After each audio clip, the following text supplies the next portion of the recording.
Hi, எல்லாருக்கும் வணக்கம். இன்னைக்கு ஜூன் 9 சிங்கப்பெண் அதிரடிப்படை துவக்க விழா நம்ம மாண்புமிகு முதலமைச்சர் அவர்கள் தலைமையில் இனிதே நடந்தது. முதல்ல எடுத்ததுமே தமிழ் தாய் வாழ்த்து பாடினாங்க.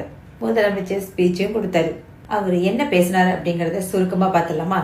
பெண்களுக்கு எதிரான கொடுமைகள்ல 0 டாலரன்ஸ், பெண்கள் குழந்தைகளுக்கான பாதுகாப்பு அப்படிங்கிறது எலெக்ஷன் அப்போ வெறும் வாக்குறுதிகள் மட்டும் இல்ல, அதை கண்டிப்பா நாங்க நிறைவேற்றுவோம். தமிழ்நாட்டுல இருக்க பெண்கள், பெண் குழந்தைகள் எல்லாரும் பாதுகாப்பா இருக்கணும் அப்படின்னு சொல்லிட்டு தான் இந்த சிங்கப்பெண் சிறப்பு படையை ஏற்பாடு பண்ணியிருக்கோம். அதுக்கான முதல் ஸ்டெப் தான் இந்த சிங்கப்பெண் சிறப்பு படை. பிரச்சனைக்கெல்லாம் காரணம் என்ன அப்படின்னு சொல்லிட்டு ரீல்ஸ்ல தேடாம ரியலா தேடணும். முக்கிய காரணம் என்ன அப்படின்னா போதைப் பொருட்கள்.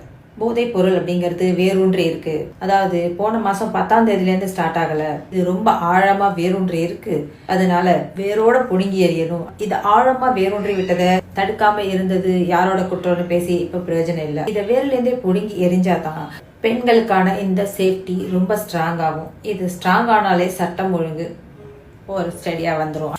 இதுல தனி மனித ஒழுங்கும் சம்பந்தப்பட்டிருக்கு. தனி மனிதன் ஒழுங்கா இருந்தாலே இந்த பிரச்சனைக்கெல்லாம் ஒரு முற்றுப்புள்ளி வைக்கப்படும். அதே மாதிரி உண்மையா குற்றம் புரிந்தவர்களுக்கு தான் தண்டனை கொடுக்கப்படும். நிரபராதி தண்டிக்கப்படக்கூடாது.